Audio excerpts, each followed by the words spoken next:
Kolluru వెలుమలలో best flat కోసం చూస్తున్నారా? రాధేశ్ కైనే ఎంచుకోండి. నటుడిగా తన గురించి పరిచయ వాక్యాలు చెప్పాల్సిన అవసరం లేదు, కానీ కొత్తగా ఒక డైమెన్షన్ తీసుకున్నాడు తన కెరీర్లో. Dhanraj is now with me. కానీ 28న ముందు రిలీజ్ అనౌన్స్ చేసి 21కి షిఫ్ట్ అవ్వడం. అవునన్న, ఆ రామం మీద ప్రేమతో రాగా ఒక వారం ముందే వస్తున్నాడు. ఇప్పుడు దీన్ని డ్యూయల్ లాంగ్వేజ్ ఫిలిం గా చేయటం అనేది బిగినింగ్ లో ఉన్న తాట, మధ్యలో వచ్చిన కథ అనుకోగానే సముద్రకని గారే అనుకున్నాం. ఈ స్టోరీ లైన్ చెప్పగానే కరెక్ట్గా 1 minute ఈ ఫాదర్ క్యారెక్టర్ నేనే చేస్తాను, కొడుకు క్యారెక్టర్ నువ్వే చేస్తాను, మీరు డైరెక్షన్ చేసేటట్టయితే ఈ సినిమా చేద్దాం అన్న. ఏమనిపించింది ఫస్ట్ డైరెక్షన్ మీరే అన్నప్పుడు? కొన్ని యాడ్స్కి నేను డైరెక్షన్ చేశాను. అంటే అక్కడ ఒక నేషనల్ అవార్డు గ్రహీత సముద్రకని గారు, ఆయన ఒక పెద్ద దర్శకుడు. నేను దర్శకుడిని అని ఎలా చెప్పాలి ఒక రోజు రాత్రి వాయిస్ మెసేజ్ పెట్టాను. మళ్ళీ దర్శకుడిగా కూడా నువ్వేంట్రా, ఇలాంటి విషయాలు డైరెక్ట్గా కలిసి చెప్పాలి, అన్నా నువ్వన్నా కూడా అది కలవడం అనేది. కానీ జబర్దస్త్ అనేది ఒక వైభవం కదా. రోల్ కెమెరా చెప్పింది నా ఫేస్ మీద. జబర్దస్త్ కార్యక్రమంలో ఎందుకు వస్తూ ఉంటుందంటే, వెలిగించుకోవాల్సిన నిప్పు ఇక్కడ కాదురా, నీ గుండెల్లో వెలిగించుకో, అది 1,00,000 మందికి వెలుగుని చూపిస్తుంది. అప్పట్లో నీకు ఒక లవ్ స్టోరీ ఉందని చెప్పావబ్బా.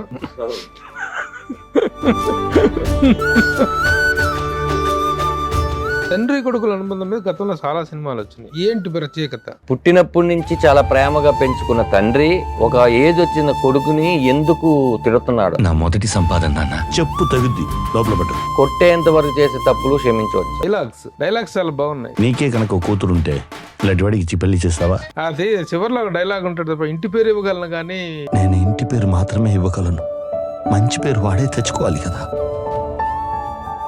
హాయ్, హలో, నమస్తే and welcome to my show from the bottom of the heart in Suman TV, the India's largest digital media platform. నటుడిగా తన గురించి పరిచయ వాక్యాలు చెప్పాల్సిన అవసరం లేదు, కానీ కొత్తగా ఒక డైమెన్షన్ తీసుకున్నాడు తన కెరీర్లో. డైరెక్టర్ కావటం అనేటువంటిది ఈ రోజున ఒక కత్తి మీద సాము. ఒక కొత్త డైరెక్టర్ కొత్తగా ఒక కొత్త కాన్సెప్ట్ని చెప్పాలి అంటే ఎంతగా తనను తాను మదించుకోవాలో తెలియాలి. అలాంటి ఒక రిస్క్ తీసుకుని దర్శకుడిగా తన కెరీర్లో ఒక డిఫరెంట్ డైమెన్షన్ తీసుకున్న Dhanraj is now with me. Dhanraj గా జబర్దస్త్లో చాలా చాలా పాపులర్. అలాగే చాలా సినిమాల్లో చాలా వెరైటీ ఆఫ్ క్యారెక్టర్స్ చేశాడు తను.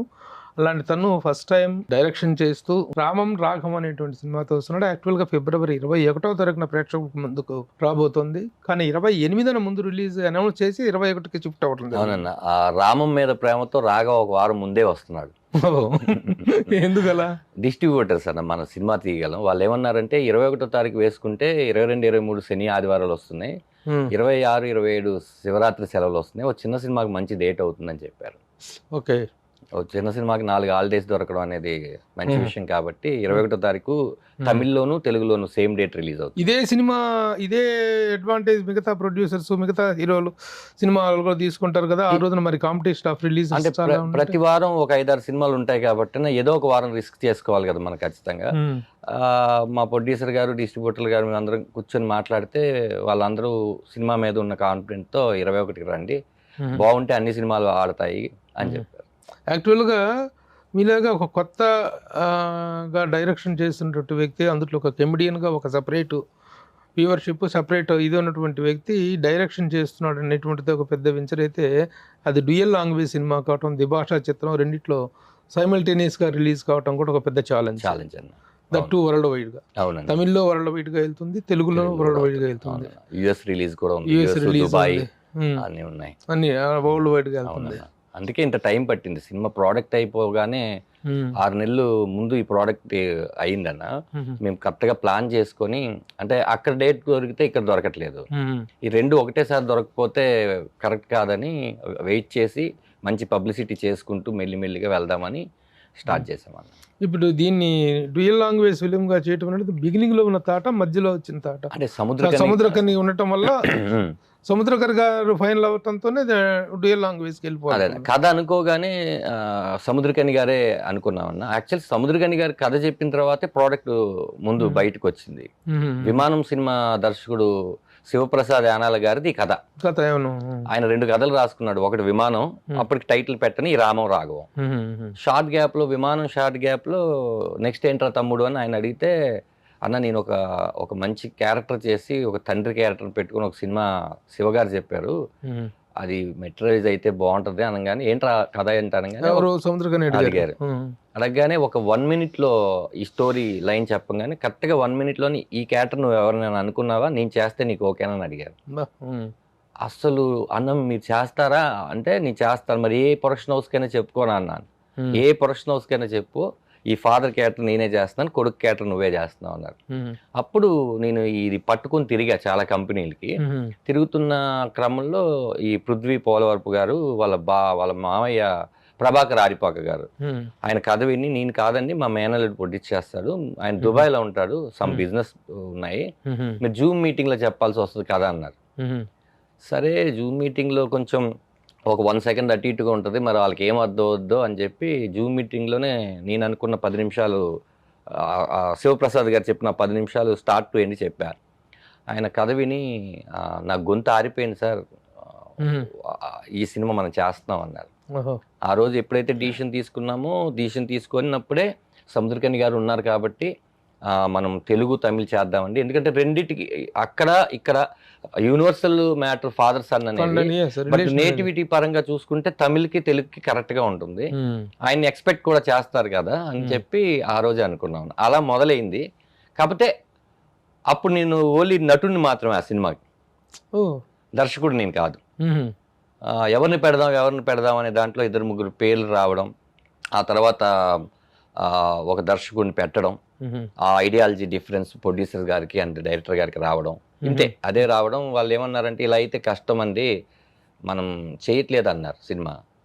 ఒరే నాయన, విమానం తర్వాత 1 year అయిపోయింది అప్పటికే నాకు, నేనేమో దీన్ని పట్టుకొని తిరుగుతున్నాను, వచ్చే చిన్న క్యారెక్టర్స్ ఏదొచ్చినా కూడా వద్దు, ఓ మంచిదే చేద్దాం అని తిరుగుతుంటే ఇప్పుడు హ్యాండ్ ఇచ్చేసారేంటి వీళ్ళు అనుకుంటే, ఓ రోజు వచ్చి ప్రొడ్యూసర్ గారు మీరు డైరెక్షన్ చేసేటట్టయితే ఈ సినిమా చేద్దాం అన్నారు.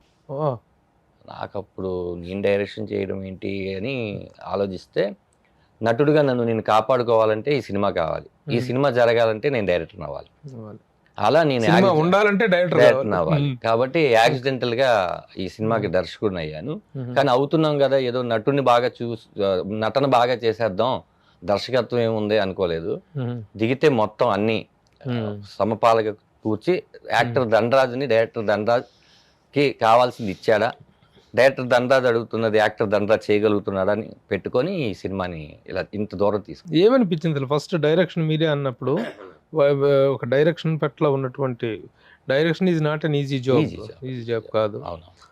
కెమిడియన్ గా ఒక అద్భుతమైన ఫ్లోలో వెళ్తున్నావు, మంచి సినిమాలు చేస్తున్నావు, అంత హెవీ రెస్పాన్సిబిలిటీ తీసుకోగలను అనేటువంటి ఇది ఎలా ఏర్పడింది? అంటే ఒక 100 సినిమాలు అలా చేస్తుంటారు, 100 దర్శకుల దగ్గర ఈ సీను ఆయన ఎలా మేక్ చేశారు, మేక్ చేసినప్పుడు మనకు లొకేషన్లో ఏమనిపించింది, థియేటర్కి వెళ్ళి నాకు ఏమనిపించింది, 2 తేడాలు గమనిస్తూ అలా నాకు డైరెక్షన్ చేయడం అనేది అమ్మో చాలా పెద్ద జాబు లాగా అనిపించలేదన్న. ఎందుకంటే గత 20 ఏళ్ళ నుంచి నేను ఇదే ఫీల్డ్లో ఉన్నాను కాబట్టి.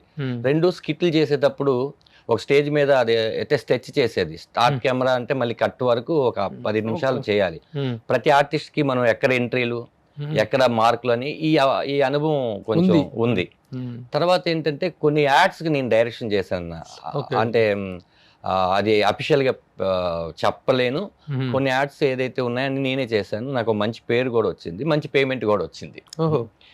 అవును, నాకు భయం ఏం లేదన్న. కాకపోతే తక్కువని ఇటు మారుతున్నాము, మనం కమెడియన్గా చేసుకుంటున్న టైంలోనే ఎవరో మంచి క్యారెక్టర్ అనగానే హీరోగా చేసేసాము, అది బోల్తా పడిన తర్వాత ప్రొడ్యూస్ చేసాము, అది బోల్తా పడిన తర్వాత మళ్ళీ రాణిస్తున్నాం, ఇప్పుడు మళ్ళీ దర్శకుడిగా ఉన్నామంటే సరే మనం ఇక్కడెక్కడే రూపాలు మార్చుకుంటున్నాం తప్ప మనం వేరే దానికి వెళ్ళట్లేదు కదా. ఏదున్నా కళామ్మ తల్లి దగ్గరే పనిచేస్తున్నాం, మనం ఇండస్ట్రీలో ఉంటున్నాం, అదే కదా గ్రేట్ జాబ్.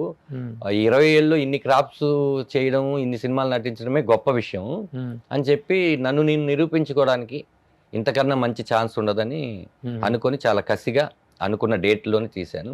ఛాలెంజింగ్ విషయం నాకు, నేను బాగా చేయగలనా లేదా అనేది కాదన్న. అక్కడ ఒక నేషనల్ అవార్డు గ్రహీత సముద్రకని గారు, ఆయన ఒక పెద్ద దర్శకులు, అవును, ఇటు శివప్రసాద్ యానాల్ గారు కథ ఇచ్చిన ఆయన విమానంతో ఒక దర్శకులు, మా ప్రొడ్యూసర్ గారు వాళ్ళ మామయ్య ఆరిపాక ప్రభాకర్ గారు సీతాయనం అని చెప్పి ఒక సినిమా చేశారు, ఆయన దర్శకులు. పృథ్వీ పోలవరపు తన డైరెక్టర్ అవుదాం అనుకుని లేదు ఈ సినిమాకి ప్రొడ్యూసర్ అవుతాను తర్వాత డైరెక్షన్ చేసుకుంటానన్నాడు. అతనికి ఒక అవగాహన ఉంది. మా executive director executive producer poster అని ఒక సినిమా చేశారు, ఈ సినిమాకి ఎగ్జిక్యూటివ్గా వ్యవహరించారు, ఆయన డైరెక్టర్. ఇంతమంది దర్శకులు నన్ను వెనక నుంచి చూస్తున్నారని ఒక భయంతో నేను చాలా అసలు ఎవరికి దొరకకూడదని చెప్పి చేశానన్న.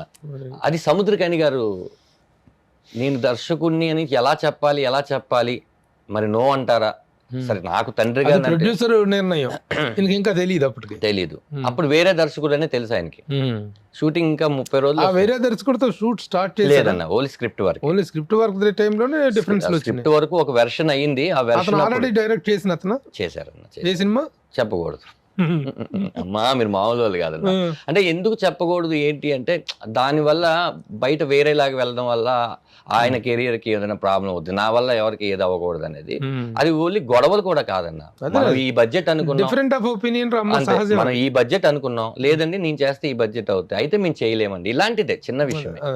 తర్వాత సముద్రగని గారికి ఒక రోజు రాత్రి వాయిస్ మెసేజ్ పెట్టాను, అన్న సోయిన్సో ఇలా జరుగుతుంది, ప్రొడ్యూసర్స్ ఏమో నన్ను చేయమంటున్నారు, మరి మీరు నాకు తండ్రి క్యారెక్టర్ చేయడమే నాకు గొప్ప విషయంగా నేను భావిస్తున్నాను. వైబికాష్ మీరు అక్కడ ధనుష్ గారికి చేశారు, శివకార్తికేయన్ గారికి చేశారు, చిన్న పిల్లోడికి చేశారు, నాకు చేస్తారని అనుకున్న టైంలో మీరు నాకు అభయస్తం ఇచ్చి చేస్తానని నమ్మకం ఇచ్చారు. మళ్ళీ దర్శకుడిగా కూడా నువ్వేంట్రా 2 జాబులు ఎలా చేస్తావు, వాటిని నటించుకుంటూ అంటారేమో భయం వేస్తుంది, మరి ఏమంటారో అని ఏదో మెసేజ్ మొత్తం పెట్టిన 1 minute డిలీట్ చేశాను. ఇది తప్పిది, ఇలాంటి విషయాలు డైరెక్ట్ గా కలిసి చెప్పాలి, ఎస్ అన్నా నో అన్నా కూడా అది కలవడం అనేది ఇది, నేనేంటో తోపులాగా మెసేజ్ పెట్టడం ఏంటని ఓ రోజు విమానం డైరెక్టర్ శివప్రసాద్ యానాల్ గారిని తీసుకొని వెళ్ళా. చెన్నై కూర్చున్నా, చెన్నై గారిని ఇక్కడ ఆయన షూటింగ్కి వచ్చారు ట్రైడెంట్ హోటల్కి. అప్పుడు బ్రో జరుగుతుంది, ఆయన లాస్ట్ షెడ్యూల్లో ఏదో వర్క్ జరుగుతుంది. కూర్చున్నా, అన్న మీకు ఒక విషయం చెప్పాలి అంటే ఏంటి, నువ్వే కదా ఈ సినిమాకి డైరెక్టర్ అన్నాడు. అన్న మీకెలా తెలుసు, వాయిస్ మెసేజ్ పెట్టావు కదా విన్నాను రా అన్నాడు.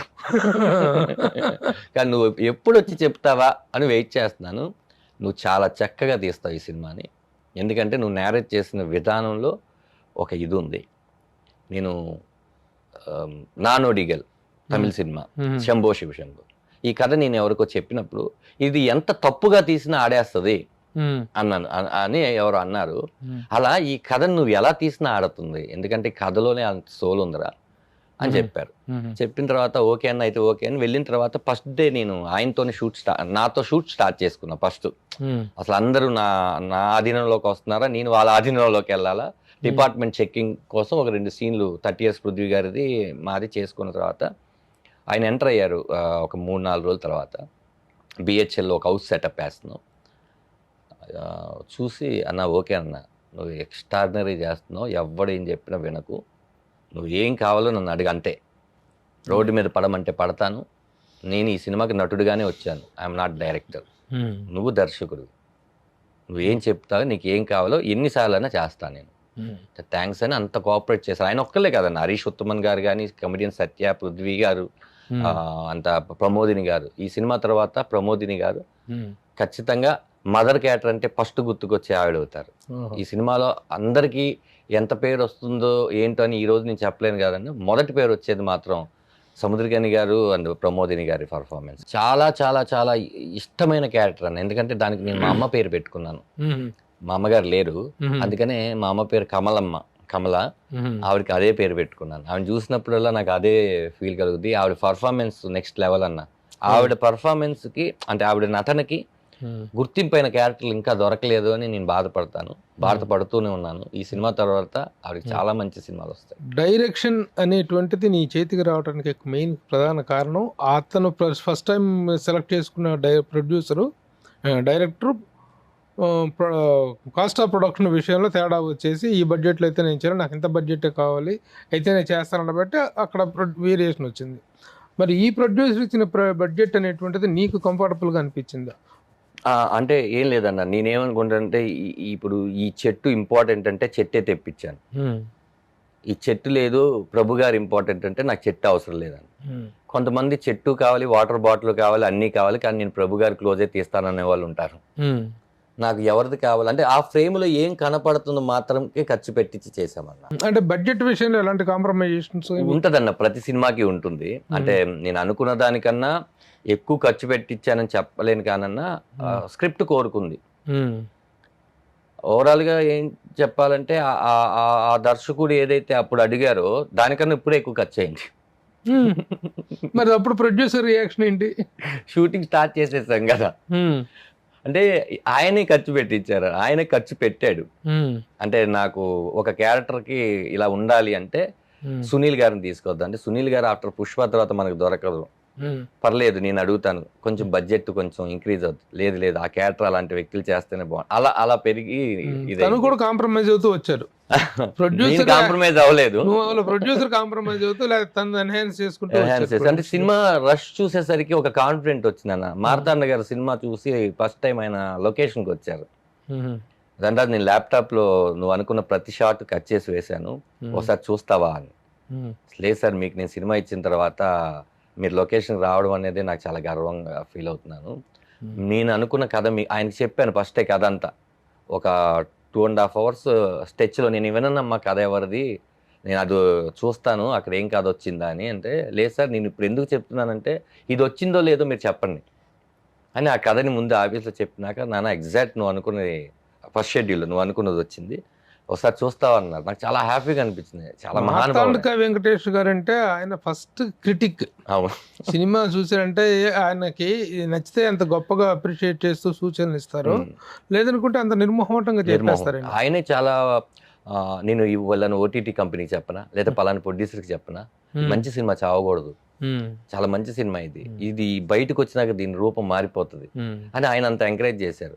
ఎందుకన్నా ఆ రోజు కూర్చొని సార్ ఇదేదో కొంచెం ఈ సీన్ తీసేద్దామా, నువ్వు నాకేం చెప్పావు, కథ ఏం చెప్పావు, ఇప్పుడు ఎందుకు నువ్వు కాంప్రమైజ్ అవుతున్నావు, నువ్వేం చెప్పావు అది రాకపోతే కదా నువ్వు కాంప్రమైజ్ అవ్వాలి. నా మాట విన్నది చాలా బ్రహ్మాండంగా ఉంది, రేపు థియేటర్లో అప్రిషియేషన్ వస్తుంది. కానీ నిజంగానే 2-3 ప్రివ్యూలు వేసిన తర్వాత ఆయన చెప్పిన ప్రతిదానికి అందరూ అప్రిషియేట్ చేశారు. ఎప్పుడు కూడా మనకి కొబ్బరికాయ కొట్టినప్పటి నుంచి గుమ్మడికాయ కొట్టే వరకు ఏదైనా చేయగలం నేర్చుకుని, ఆ తర్వాత ఏం చేయాలి ఎవరికి తెలియదు ఇప్పుడున్న ఇండస్ట్రీ ప్రకారం. ఇప్పుడు నాకు ఈ సినిమా విషయంలో తండ్రి కొడుకుల అనుబంధం మెయిన్. రాఘవం తండ్రి కొడుకుల అనుబంధం మీద గతంలో చాలా సినిమాలు వచ్చినాయి. కొడుకు గాని నా కొడుకు అయిపోతే తండ్రి బాధపడటము, సరే ఏదో పడలేదని చెప్పి తండ్రి సఫర్ అవుతూ ఉండటము. ఈ కొత్త డ్రామా ఏం కాదు, ఇది నాట్ మీరు చెప్పింది ఏదైతే ఉందో అది కొత్త డ్రామా కాదు. కొత్త డ్రామా కాదు. ఏంటి ప్రత్యేకత? ప్రతి సినిమాలో చూస్తూనే ఉంటాం, కొడుకు ఎవరో అమ్మాయిని ప్రేమిస్తాం, గాలికి తిరగటం, అక్కడ కచ్చిడిపోతావురా నువ్వు అని చెప్పేసి తండ్రి బాధపడటం, వాడు చివరికి సెట్ అవుట్ అవ్వటం అది జరుగుతుంటుంది. ఆ రొటీన్ డ్రామా నుంచి లో మీరు చెప్పిన కొత్తదనం ఏంటి? మరి నేనైతే ఎక్కడ చదవలేదు, ఎక్కడ చూడలేదన్నా, బట్ వచ్చుండేమో, నేను చూడలేదు. ఇప్పుడు వరకు అయితే ఈ సినిమాకి సంబంధించినటువంటి ఎమోషన్ అందరూ ట్రైలర్లో మనం అదే టీజర్లో చూపిస్తాం, దాయాలి కాబట్టి ఈ సినిమాలో హిడెన్ గా అమ్మ ఇలా కూడా ఒకటి జరుగుద్దా అనుకునే విషయం ఉంది. సినిమా చూసి థియేటర్ నుంచి బయటికి వెళ్ళంగానే వాళ్ళ నాన్నగారు ఉంటే గనక ఎంత దూరంలో ఉన్న ఒక ఫోనో లేకపోతే గట్టిగా వెళ్ళి కౌగిలించుకోవడం చేస్తారు. కొడుకులు పాయింట్ ఆఫ్ వ్యూ చెప్తున్నాను నేను, ఎందుకంటే తండ్రి ఎప్పుడు గొప్పవాడే, ఆయన మనల్ని ఎప్పుడు ప్రేమిస్తూనే ఉంటాడు. పిల్లలు నిజంగా ఒకవేళ వాళ్ళ నాన్నగారు లేకపోతే ఎవరైనా లేకపోతే ఖచ్చితంగా ఆ రోజు చేసిన తప్పులన్నీ గుర్తుకు తెచ్చుకొని క్షమించమని అడుగుతారు. అందుకే ఇది పెద్ద మాట చిన్న మాట నాకు తెలియదు కన్నా ఎలా చెప్పాలో తెలియక నేను అనుకున్న మాట, తండ్రి మాటలు విని రాముడు అడవికి వెళ్ళాడన్న, అది రామాయణం. ఇక్కడ కొడుకు మాట కోసం తండ్రి ఇంకా చాలా దూరం వెళ్తాడన్న, అది రాఘవం. ఎందుకంటే రాముడు అన్న రాఘవ అన్న ఒక్కడే, తండ్రి షాడోనే కొడుకు, అలా పెంచుకుందాం అనుకుంటాడు. ఆ షాడో ఎప్పుడు తండ్రికి ఎగనిస్ట్ అవుతుందో ఆ తండ్రి పడే బాధ ప్రతి తండ్రి పడతాడన్న. ఇలాంటి దశరథ రామం ఆయన పేరు, పూర్తి పేరు. ఈ దశరథ రామం లాంటి తండ్రులు ప్రతి ఇంట్లోనూ ఉంటారు. ఈ రాఘవ లాంటి కొడుకు నాకు తెలిసి కోట్లలో ఒక్కడు కూడా ఉండడం. ఏంటి వాడు అంతా చెత్త క్వాలిటీస్, వాడు మంచి క్వాలిటీస్ లేనివన్నీ చెడ్డ క్వాలిటీసే కదన్నా. అలాని వాడేమి దుర్మార్గపు వాడు తీసుకునే డిసిషన్స్ తప్పు అని తెలిసి కూడా తీసుకోవడం. అది కాదు, మామూలుగా తండ్రి కొడుకుల మధ్య భేదాలు వచ్చింది, సరిగా చదువుకోకపోవటం, అవన్నీ ఉంటాయన్న కామన్ పాయింట్ వ్యసనాలు లాంటి వాటికి బాగా బానిసలు కావడం, అవునన్న అవును, యాంటీ సోషల్ ఎలిమెంట్ గా తయారవటం, అవును, ఇలాంటివన్నీ ఉంటాయి క్యారెక్టర్లు. అంటే మనం పుట్టినప్పటి నుంచి చాలా ప్రేమగా పెంచుకున్న తండ్రి ఒక ఏజ్ వచ్చిన కొడుకుని ఎందుకు తిడుతున్నాడు అంటే వాడు ఏం చేసి ఉంటాడు. తిట్టేంత వరకు చేసిన తప్పులు అయితే క్షమించవచ్చన్న, కొట్టేంత వరకు చేసే తప్పులు క్షమించవచ్చన్న. ఆ శిక్షే దానికి లేదు, అది పాపం అయితే తండ్రి ఏం చేయగలరు, ఎవరేం చేయలేరు. అది వాడు రియలైజ్ అవ్వదు. ఇంకోటి, ఇలాంటి అండర్ డాగ్ క్యారెక్టర్స్ గతంలో చాలా మంది హీరోలు చేశారు. గాలి కొడుకు తర్వాత రిఫార్మ్ అవటం అనేది జరుగుతుంటుంది. కానీ క్యారెక్టర్ మీద అండర్ కరెంట్ సింపతి డెవలప్ అవుతుంది ప్రేక్షకుల్లో. ఈ క్యారెక్టర్ మీద రాఘవన్ కదా వీడు, రాఘవం ఈ రాఘవం క్యారెక్టర్ మీద సింపతి ఉంటుందా, అసహ్యం వేస్తూ ఉంటుందా? అంటే లాస్ట్ ఒక 1 minute అనుకుంటున్నాను నేను, నాకు తెలిసి 1 minute 1.5 minute సినిమా. సింపతి ఇద్దాం అనుకున్నా కూడా డైజెస్ట్ కాదన్నాడు. వాడు మారతాడు, జనాలు మారు, ఆ క్యారెక్టర్ని అలాగే పట్టుకుని ఇంటికి వస్తాడు. సినిమా చిన్న డిస్టర్బ్ క్రియేట్ చేస్తుందన్న, వాళ్ళు కనుక థియేటర్కి వస్తే సినిమా ఇంటికి వచ్చేస్తారు. ఒక 2-3 రోజులు అంటే ఇది నేనేదో తీసాను, శివ గారు ఏదో రాశారు, ఇలా అవ్వాలి అని ఎచ్చులు చెప్పడం కాదన్న. సినిమా చూసిన వాళ్ళందరూ అదే రియాక్షన్లో ఉన్నారా లేదా అని మేము చెక్ చేసుకున్నాం. ఒక 10-15 షోలు వేసి, కొంతమంది జర్నలిస్ట్ సోదరులు ఆ రోజు మీరు అవైలబిలిటీ లేరు, వాళ్ళందరూ చూసి అసలు వాళ్ళందరూ ఎంకరేజ్ చేసి చాలా ప్రొడక్షన్ హౌస్లకు ఫోన్ చేసి ఇది ఒక మంచి సినిమా తీసుకోమని చెప్పారు. అంటే కరెక్షన్స్ ఉంటే సెన్సార్ సర్టిఫికేట్ వచ్చే లోపల మీరు ఏదైనా చెప్పండి అన్న, నేను చేసుకోగలను. వన్స్ సెన్సార్ అయితే నేనేం చేసుకోలేను. థియేటర్కి వెళ్ళినాక అది ఎవరి సినిమా అంటే జనాల సినిమానే అవుతుంది. ఒక్క ముక్క మార్చొద్దు. ఎత్తుకునేటప్పుడు ఏంటంటేనా, మనం బండి స్టార్ట్ చేసినప్పుడు ఖచ్చితంగా మొదటి గేరే వేయాలి. ఆ మొదటి గేర్ వేసేటప్పుడు ఏంట్రా వీడు కొంచెం స్లోగా వెళ్తున్నాడు అనిపిస్తుంది. 2వ గేర్ నుంచి ఖచ్చితంగా 5వ గేర్కి వెళ్ళేసరికి ఏంటి ఇంత ఫాస్ట్గా వెళ్ళాడు అని అనిపిస్తుంది. రెగ్యులర్ ఫార్ములా ఎలిమెంట్స్ ఏమి ఉన్నాయి? సాంగ్స్ లేవు, ఫైట్స్ ఇవే ఉండదు. సాంగ్స్ ఏ ఉండవు. అంటే తండ్రి కొడుకుల మధ్య ఒక ఎమోషన్ సాంగ్ ఉంటుంది, క్లైమాక్స్ లో ఒక బిట్ సాంగ్ ఉంటుంది, బ్యాక్గ్రౌండ్ సాంగ్. అంతేనా? ఈ డ్యూయెట్లు, ఈ లవ్ స్టోరీ, ఇది ప్రేమ కథేనా? తండ్రి కొడుకుల మధ్య ప్రేమ కథ. లవ్ క్యారెక్టర్ లవ్ అంటే ఒక అమ్మాయి అంటే అది క్యారెక్టర్ కి వీడు ఒక షేడ్ లోకి మారడానికి కావాల్సినటువంటి ఒక 2-3 సీన్లకి అది ఉపయోగించుకున్నాం అంతే తప్ప. క్యారెక్టర్ ఎవరు చేశారు? మోక్ష అని మంచి పర్ఫార్మర్. తన క్యారెక్టర్ లెంత్ ఇంతే ఉంటదని చెప్పినా కూడా ఇలాంటి సినిమాలో చేయాలి సరే ఎంత ఉంటామని కాదు, నేను చేస్తానని చేసింది అమ్మాయి. చేసింది అన్న, సోహెల్ తో ఒక సినిమా చేసింది, మొన్న అలనాటి రామచంద్రులు అని ఒక సినిమా చేసింది. ఆ తర్వాత కన్నడలో అమ్మాయిని దేవతలా కొలుస్తారు మలయాళంలో, అంటే ఒక దేవత క్యారెక్టర్ వేసింది, అది చాలా మంచి హిట్ అయింది. అంత బిజీగా ఉంటూ కూడా తను చెప్పంగానే చేయడం చాలా గొప్ప విషయం. 2 విషయాలు, ఒక కొత్త డైరెక్టర్ని నిలబెట్టేవి, కాంట్రిబ్యూట్ చేసేవి మెయిన్ 3 విషయాలు ఉంటాయి అన్న. 3 మొదటిది cameraman cooperation, next music men cooperate, next editor. ఈ ఒక కొత్త డైరెక్టర్ స్టాండ్ అవ్వాలి, అతనికి నడిపించాలి అంటే ఈ 3 విషయాల్లో వచ్చిన ఈ ముగ్గురు ఎలాంటిది ఇచ్చారు? ఫస్ట్ కెమెరామెన్ గారు వచ్చి దుర్గా ప్రసాద్ గారు అన్న, ఆయన చాలా యాడ్ ఫిల్మ్స్ చేశారు. నేను ఏదైతే ప్రభాకర్ ఆరిపాక్ గారు సినిమా సీతాయనం చేశారన్నానో ఆ సినిమా డిఓపిఏ ఆయన. నాతో పాటు ఈ సినిమాలో ఫస్ట్ ఉన్నది ఎవరైతే ఉన్నారో మేమిద్దరమే ట్రావెల్ అయ్యాం. ఆయనకి నేను, సార్ నాకు తెలియకపోతే నేర్చుకుంటానండి, చెప్పండి, నేను చెప్పింది మీకు అర్థం కాకపోతే 10 సార్లు చెప్తాను, అలాగే నాకు అర్థం కాకపోతే మీరు 100 సార్లు చెప్పండి. కానీ మన ఇద్దరు ఎంత చెప్పుకున్నా అక్కడ కనిపించే బొమ్మ ఇద్దరు ఐడియాలజీలోంచి రావాలి. నేను పలానా కలర్ ప్యాలెట్ అనుకుంటున్నాను, ఈ సినిమాకి ఏ కలర్ ప్యాలెట్ అనుకుందాం, ఓకే ఏ కలర్స్ కనిపిస్తే హార్డ్గా ఉంటాయని, ఈ సీన్లో ఎన్ని షాట్లు తీస్తేనే అందంగా ఉంటుంది, ఏదో అంతకుముందు చూస్తే ఒక వైట్ షాట్ లో అందరు నటిస్తుంటే వాళ్ళనే చూసేవాళ్ళం. ఇప్పుడు బ్లింక్ వేసి ఐ బ్లింక్ వేసే లోపల షాట్లు మారిపోతున్నాయి. ఒక డ్రామాకి అది పనికిరాదు, ఒక కామెడీకి ఒక డ్రామాకి కట్ చేయకూడదని నేను అనుకుంటున్నానని ఇద్దరు ఐడియాలజీని తీసుకొని వచ్చి నేనేం చెప్పాను ఆయన ఏం చెప్పాడో అలాగే ఈ సినిమాని తీయడం జరిగింది. జాగ్రత్తగా తీసాం. 2 గంటలు 1 నిమిషం సినిమా నిడిమి, గంటలో ఇంటర్వెల్ అయిపోవాలి, 1:01 సినిమా థియేటర్ నుంచి బయటికి రావాలి, అనవసరమైన సీన్స్ ఉండకూడదు. మేము అన్ని టేబుల్ మీద ఎడిట్ చేసుకోవడం వల్ల మాకు ఎక్స్పోజర్ కు ఎడిటింగ్ టేబుల్ లెంగ్త్ కి షోయింగ్ లెంగ్త్ కి ఎంత తేడా ఉందబ్బా? ఎక్స్పోజర్ కి అంటే ట్రిమ్ లోనే పోయినాయి అన్న, అంతే తప్ప ఎడిట్ లో పోయిన సీన్ లేవు. ఒక్క సీన్ ఎడిట్ లో పోయింది, అది చాలా బాధపడ్డారు ఆయన, ఎవరు మార్తాండ గారు. చాలా బాగుంది అంటే, సార్ బాగుంది, ఆ ఫేజ్ కి బాగుంది సార్, ఎందుకు వెళ్తున్న ఫ్లోలో ఎడిటరే బాగుందని చెప్పినా కూడాను యాక్చువల్గా ఎడిటర్స్ అంటే ఎడిట్ చేయడానికి ఉంటారు. అందుట్లో మార్తాండ కట్ చేస్తారు, ఆయన పదును ఎక్కువ కట్ చేస్తారు. ఆయనే ఉంచమని చెప్పినా కూడా ఎందుకు తీసేయాల్సి అంటే ఏం లేదన్న, 99.9% లో మనం ఉన్న 1% నాకు అనిపించింది ఆయన ఏం కాదని అన్నారు. ఎందుకు ఆ ఒక్కటి కూడా అన్నమంతా తినేసి ఒక స్వీట్ ముక్క తినలేదని అనిపించుకోవడం. ఇది ఎందుకు అంటున్నా అంటే చాలా హెల్దీ పాయింట్ ఇది, ఇండస్ట్రీలో కొత్తగా డైరెక్టర్లు తెలుసుకోవాలి. అవునన్న, ఎందుకంటే ఎక్స్పోజ్ చేస్తున్న లెంగ్త్ కి చూపిస్తున్న లెంగ్త్ కి సంబంధం ఉండట్లేదు. ఎంత మధ్యలో వేస్టేజ్ అనేటువంటిది పోతుందో, ఎన్ని కోట్ల రూపాయలు ఒక్కొక్క సినిమాకి 4 సినిమాలు ఎక్స్పోజర్ చేస్తున్నారు. The so called great directors అనుకున్న వాళ్ళందరూ కూడా పేర్లు కూడా చెప్పవసరం, ప్రతి ఒక్కళ్ళు ఆల్మోస్ట్ 90% అదే పని చేస్తున్నారు. కానీ ఒక కొత్త దర్శకుడికి ఆ డిక్షన్, ఆ కన్విక్షన్, ఆ కమాండ్ ఉండగలిగితే ఇట్ విల్ బి గుడ్. అదే ఒకటి. Okay, music director Arun Chiliveru అన్న.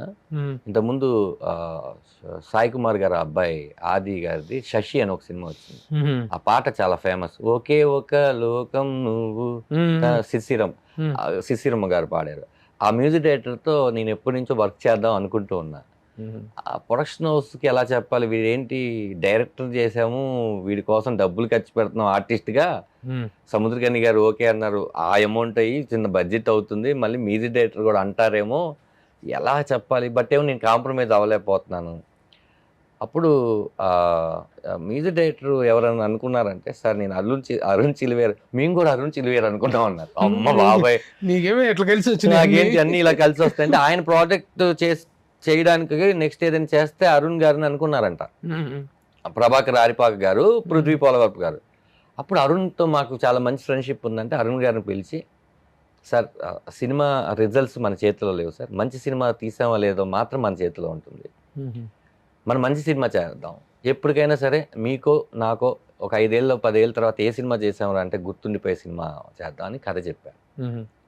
నేను చేస్తాను బ్రో, నేను సౌండ్ ఎలా ఇస్తాను అంటే నువ్వు ఒకసారి చూడంటే, అలాంటి ఏం వద్దు, ఫస్ట్ సౌండ్ ఎలా ఇస్తాను, మాట వినపడాలి, పాట వినపడాలి, కానీ నువ్వు కనపడవు ఎలాగో, మ్యూజిక్ కూడా అంతే. ఈ సినిమాలో బ్లెండ్ అయిపోవాలి తప్ప సపరేట్గా దాన్ని ఎవరు గుర్తుపెట్టుకోకూడదు. ఏ క్రాఫ్ట్ గుర్తుకొచ్చినా మిగతా క్రాఫ్ట్లన్నీ బాగలేదని అర్థం. వెరీ గుడ్, అన్ని బాగుంది, ఇది చాలా బాగుంది. ఇది ఈ కన్విక్షన్, ఈ కాన్ఫిడెన్స్ నాకు చాలా నచ్చింది. ఎట్లాగంటే ఒక పర్టికులర్ క్రాఫ్ట్ ఏదో ఎలివేట్ అయితే మిగతా క్రాఫ్ట్లు అన్ని పోయేలా కాకుండా, సినిమా అంటే 24 క్రాఫ్ట్స్ తాలూకు మొత్తం ఒక ఎమాల్గేటెడ్ వర్క్ అనేటువంటిది కనిపించాలి. అంటే మెయిన్ గా సినిమాలోకి వచ్చే క్రాఫ్ట్ లో 10-11 ఉంటాయన్న, బయట క్రాఫ్ట్ తీస్తే అంటే ప్రభు గారి షర్ట్ చాలా బాగుందంటే ప్రభు గారు బాగాలేదని కాదు, బాగాలేదని వచ్చేస్తుంది. ప్యాంట్ బాగుందంటే షర్ట్ బాగాలేదని వచ్చేస్తుంది. డైరెక్ట్ గా మనం ఏంటంటే ప్రభు గారు బాగున్నారు అంటే ఇంక అన్ని బాగున్నట్టే, ఇది కావాలి. ఓకే, అంతే కదన్నా. అలా నేనేమన్నానంటే అలా చేద్దాం అని, కానీ కరెక్ట్ బ్రదర్ అని. ఆ సౌండింగ్స్ కూడా మనం రవసరవస సౌండ్లు ఇవన్నీ వద్దండి. అసలు మ్యూజిక్ డైరెక్టర్ అంటే నా ఉద్దేశంలో అరుణ్తో నేను మాట్లాడింది, ఎక్కడ మ్యూజిక్ ఇవ్వకూడదో తెలిసి ఉండడమే మ్యూజిక్ డైరెక్టర్. ఆ ప్లేస్ అది కోరుకోపోయినా మనం ఏదో పెట్టేసేసి లేపేద్దాం కాదు, కోరుకుంటలేదు. అది మాటలు బాగున్నాయి, సిచ్యువేషన్ బాగుంది, ఎక్కడో ఒక ఎక్కడో వినిపిస్తుంది. ఇళయరాజా గారు ఉంటాయి, ఆయన ఒకసారి చిన్నట్టే అని వదిలేస్తారు, అంటే అది మనం తాకుతుంటది. ఇది మేము డిస్కస్ చేస్తే ఎగ్జాక్ట్ తను కూడా వేవ్ లెంత్లోకి వచ్చి ఈరోజు ఈ సినిమా చూసి జనాలందరూ ఒక ఎమోషన్ రైడ్లోకి వెళ్తున్నారు అంటే ఖచ్చితంగా మా మ్యూజిక్ డైరెక్టర్ ఈ సినిమా తర్వాత తనకు కూడా పెద్ద పెద్ద సినిమాలు వచ్చేస్తాయని నేను అనుకుంటున్నాను. Very good. ఇక మార్తాండ గారి గురించి చెప్పేంత వయసు అనుభవం లేదు, కానీ ఆయన ఏ ఏజ్ గ్రూప్కి ఆ ఏజ్ గ్రూప్కి వచ్చేస్తాను. వచ్చేస్తారు. ఆయన ఒక ఫ్యామిలీ స్టోరీ చేస్తే ఒకలాగా, లవ్ స్టోరీ చేస్తే ఒకలాగా, ఇన్ని సినిమాలు చేసిన అనుభవంతో గురుగారు నేను మార్తాండ గారిని అడిగాను, సార్ నేను చెప్పిన కథలో తప్పు ఉందా, నేను చేసిన పనిలో తప్పు ఉందా, వచ్చిన అవుట్పుట్లో తప్పు ఉందా, ఈ మూడిట్లో తప్పు లేనప్పుడు మనం నిజాయితీగా మంచి సినిమా తీసాం, చాలా మంచి సినిమా తీసాం, ఇక్కడ ప్రాబ్లం ఏంటంటే థియేటర్కి జనాలు వస్తారా రారా అనేది తప్ప, వస్తే నీ సినిమా చాలా బాగుంది అంటారు వచ్చిన 2-3 అయినా సరే, వాళ్ళని ఎలా రాబట్టుకుంటావు నువ్వు మీ ప్రొడ్యూసర్ గారు ప్లాన్ చేసుకోండి. Very good. నేను చెప్పారు ఎస్ థ్యాంక్ యూ. ఇలా ఈ ముగ్గురే కాదన్నా, మా సినిమాకి పనిచేసినట్టు లైట్ మ్యాన్తో సహా ప్రతి ఒక్కరిని నేను గుర్తు పెట్టుకుంటాను. ఎందుకంటే పాపం ధనరాజ్ ఫస్ట్ టైం డైరెక్షన్ చేస్తున్నాడు, సరే భోజనం 20 నిమిషాల్లో చేయడం కన్నా 15 నిమిషాల్లో చేసి వచ్చేద్దాం అనుకున్న వాళ్ళు ఉన్నారు. నా కోసం అందరూ 6 o'clock ఫస్ట్ షాట్ నేను 7 o'clockకే తీస్తాను, తర్వాత బ్రేక్ ఇస్తాను అనుకుంటే అందరూ 6:45కి వచ్చి లైటింగ్ పెట్టి డైరెక్టర్ గారు ఏంటి లేటు 7:05 అయింది అన్నది. ఎందుకంటే నేను ఒక ఆర్టిస్ట్గా ఫస్ట్ నేనే వచ్చి మేకప్ వేసుకొని మానిటర్ దగ్గర కూర్చోవాలి, ఏ గ్యాప్ వచ్చినా నాకు క్లోజులు తీసుకోవాలి. ఆ రోజు నాకు షూటింగ్ ఉంటుందో లేదో కూడా తెలీదు, ఎందుకంటే అక్కడ 30s పృథ్వీ గారు కానీ, సముద్రకని గారు కానీ, ప్రమోదిని గారు కానీ, సునీల్ గారు కానీ ఇలాంటి మంది కాంబినేషన్ ఉన్నప్పుడు సార్ 2 minutes సార్ నేను వెళ్ళి మేకప్ వేసుకొని వస్తాను కుదరదు, ఎందుకంటే నేనే డైరెక్టర్ కాబట్టి. సునీల్ నెగటివ్ క్యారెక్టర్, నెగిటివ్గా కనిపించే పాజిటివ్ క్యారెక్టర్ సార్. ఈ సినిమాలో అందరూ వాళ్ళ క్యారెక్టర్స్లో మీకు అనవసరంగా ఈ క్యారెక్టర్ ఎందుకు వచ్చింది, ఏదో ప్యాడింగ్ కోసం పెట్టుకున్నారా అని ఎవ్వరిది అనిపించదు. ముఖ్యంగా మీ ఇంటర్వ్యూ ద్వారా నేను చెప్పాలనుకుంది మళ్ళీ మర్చిపోతాను, నీకు బ్రేక్ చేసి చెప్తున్నా. కమెడియన్ ధనరాజ్ ఈ సినిమాలో యాక్ట్ చేశారు కదా, పగలబడి నవ్వేసుకుందాం అని మాత్రం అనుకోవద్దని ప్రేక్షకులు చెప్తున్నాను. ఇది మీకు నవ్వొస్తే నవ్వుకునే మాటలే రాసే తప్ప మీరు నవ్వాలని చేసిన హాస్య ప్రధాన చిత్రం కాదు. ఇది తండ్రి కొడుకుల ప్రేమ కథ చిత్రం. రెండు దీంట్లో అనుకుంటున్న మాస్ ఫైట్లో, జాతర డాన్స్లో అలాంటి సిచ్యువేషన్ లేవు. ఆ సిచ్యువేషన్ కోరుకుంటే పెట్టేవాడిని. సత్య కమెడియన్ చాలా ఇంపార్టెంట్, ఒక 15 రోజులు చేశాడు. అలాగే హరీష్ ఉత్తమన్ చాలా కాలం తర్వాత ఆయన నా కోసం చెప్పిన గెటప్లో రెడీ అయ్యి క్యారెక్టర్ నమ్మి ఆయన కూడా ఏ సినిమా ఒప్పుకోకుండా గెడ్డం పెంచి ఇది కావాలన్నా అంటే ఒక లారీ డ్రైవర్ దేవా అనే క్యారెక్టర్ నాకు ఈ సినిమాలో రామం రాగం ఒక మంచి దాంట్లో చూసుకుంటే అది ఆయన ఒక ఆంజనేయ స్వామి లాంటి క్యారెక్టర్, అటు తండ్రికి నాకు మధ్యలో ఉండి గెలిపించే క్యారెక్టర్. ఈ సినిమాలో సత్య ధనరాజ్ ఉన్నాడు కదా, కామెడీ. మేమిద్దరం మాట్లాడుకుంటాం, నిజమైన ఫ్రెండ్స్ ఎలా మాట్లాడుకుంటారు సిచ్యువేషన్లు మాట్లాడుకుంటాం. అందులో చిన్న కామెడీ టచ్తోనే మాట్లాడుకుంటాం, కానీ ఏదో వాళ్ళు నవ్వించాలని ఏయో పంచులు రాసేసి డబుల్ మీనింగ్ డైలాగులు రాసేసి అయితే నవ్వించాలి అనుకోలేదు ఫస్ట్ నుంచి మేము.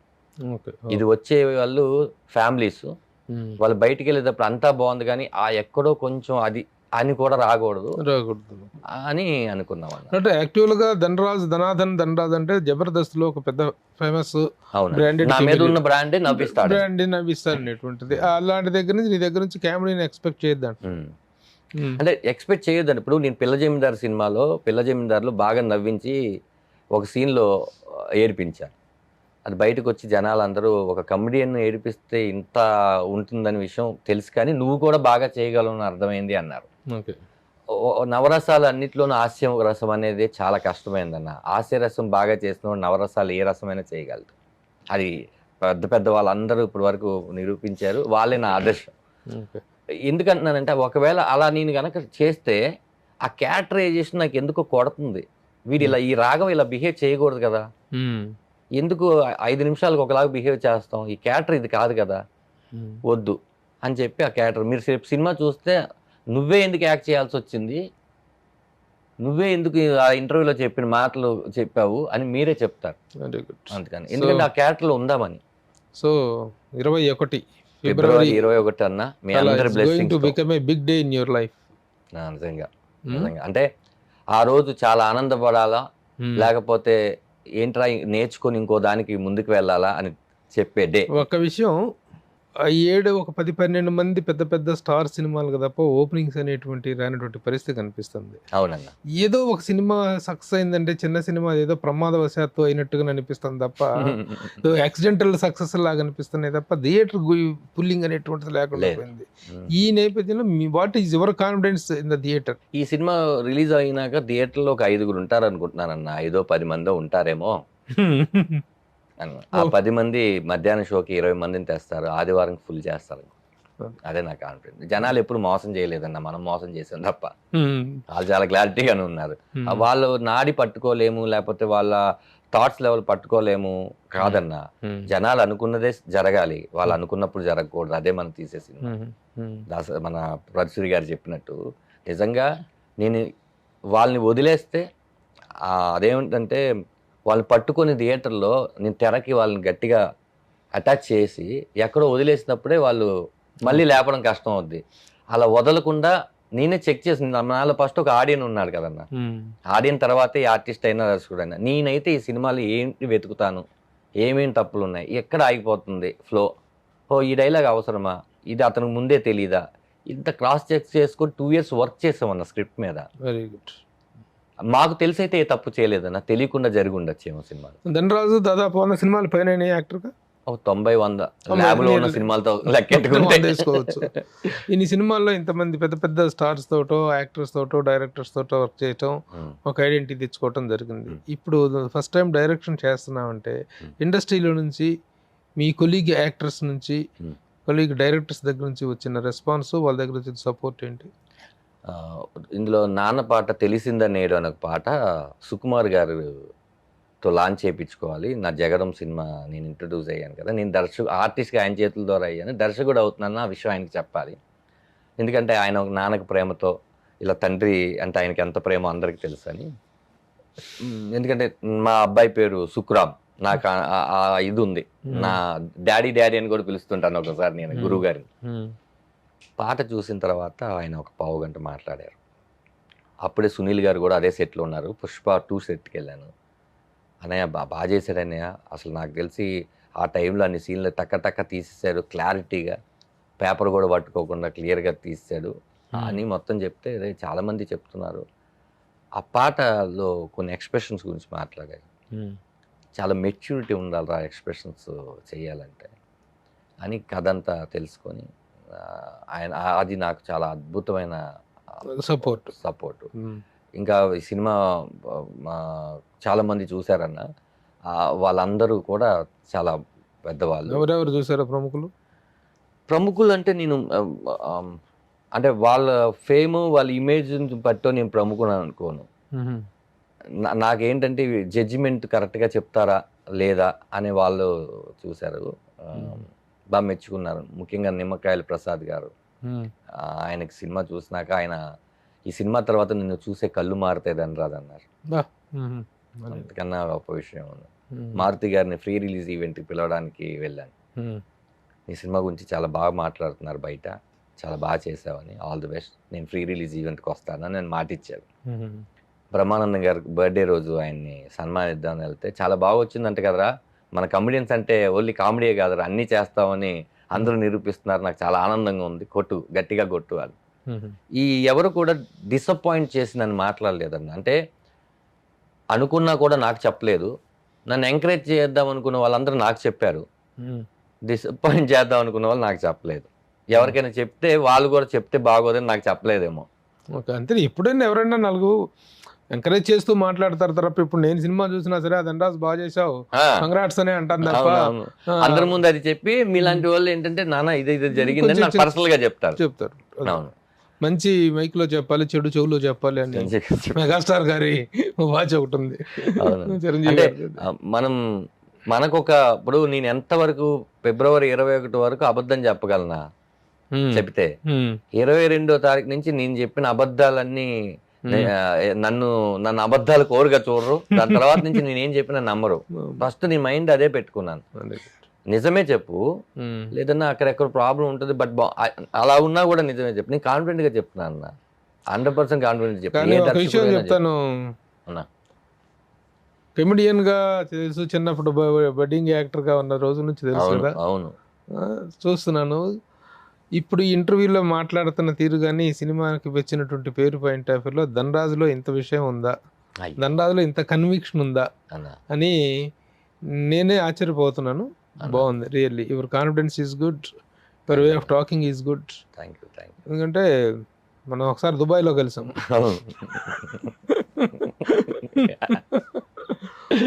అవును. That was a wonderful day. నాకేంటంటే అప్పట్లో నీకు ఒక లవ్ స్టోరీ ఉందని చెప్పావబ్బా, ఉమ్, నీ లవ్ స్టోరీ ఒకసారి చెప్పవా? నా లవ్ స్టోరీ అంటే మా ఆవిడతోనే కదన్నా పెళ్లి చేసుకున్నాను. పెళ్లి చేసుకున్నావు? ఉమ్. అమ్మాయినేనా? అమ్మాయినా వేరే అమ్మాయి? కరెక్ట్గా చెప్పు. అంటే కానీ నీకు ఒక రెవెంజ్ తీర్చుకున్న లవ్ స్టోరీ ఉంది. ఎందుకు చెప్పలేకపోతున్నానంటే ఇందాక ఈ సినిమాలో ఒక అమ్మాయి ఉందన్నారు కదా, ఆ క్యారెక్టర్ నేను అదే డిజైన్ చేశాను, అదే పేరు పెట్టి. కాబట్టి మీరు సినిమా చూస్తే మీకు అర్థమైపోద్ది. సేమ్ ఆ రివెంజ్ అంతా తీసుకున్నావా? రివెంజ్ అని కాదన్న, చిన్నతనంలో మనకి తెలియకుండా ఆకర్షణ, అయస్కాంతపు. ఇప్పుడు ఆలోచిస్తే అదంతా కూడా మన తప్పు చాలా ఉందని అర్థమవుతుంది. అంత సిచ్యువేషన్ లో ఇప్పుడు కొంచెం నాకు పిల్లలు పుట్టినాక మా పెద్ద అబ్బాయి ఇంటర్ చదివే కొడుకు. ఇప్పుడు మనం ఆలోచనలు అంతా తండ్రి బాధ్యతలో ఉండి ఆలోచిస్తున్నాము. అప్పుడు మనం చేసిన చిలిపి పనులు, ఒంటి పనులు అన్ని గుర్తుకొచ్చినాక ఎవరిని మనం హత్య చేసి ఉంటాము, వాళ్ళు ఇప్పుడు మనల్ని హత్య చేస్తున్నారు, మనం బాధపడుతున్నాం కదా, మనం ఎంతమంది హత్య చేసి ఉంటాము అని ఒక మెచ్యూరిటీ వచ్చిందన్న. అప్పుడు ఏదో జరిగింది కదా. ఎందుకన్నా మీరు ప్రమోషన్ కి పిలిచి నా లవ్ స్టోరీ చెప్పుకుంటారంటే లేదా సరదాగా అది మీకు ట్రైలర్ లో డైలాగు, మీకు ఇందాక ట్రైలర్ చూపించినప్పుడు అమ్మాయి ఒక మాట అంటది, అది మీకు ట్రైలర్ ఇంకా రిలీజ్ కాలేదు కాబట్టి నేను ముందే చెప్పట్లేదు. మీకు పర్సనల్ గా మీరే అన్నారు కదా మంచిని అందరి ముందు చెప్పు కాబట్టి కెమెరా ఆపినాక మీకు చెప్తారు వాళ్ళు. ఓకే, డైలాగ్స్ చాలా బాగున్నాయి. అది చివరిలో ఒక డైలాగ్ ఉంటుంది, ఇంటి పేరు ఇవ్వగలను కానీ మంచి పేరు వాడి తెచ్చుకోవాలి కదా. డైలాగ్ చాలా బాగుంది. అది అవునన్నా. ఎవరు రాశారు డైలాగ్స్? అంటే మాక్సిమం కథలో రాసేటప్పుడు పుట్టిన శివప్రసాద్ గారు నేను కలిసి రాసుకున్నాము. మెజారిటీగా కొన్ని నాకు ఇయే కావాలనుకుని నేను పర్టికులర్ గా రాసుకున్నాను.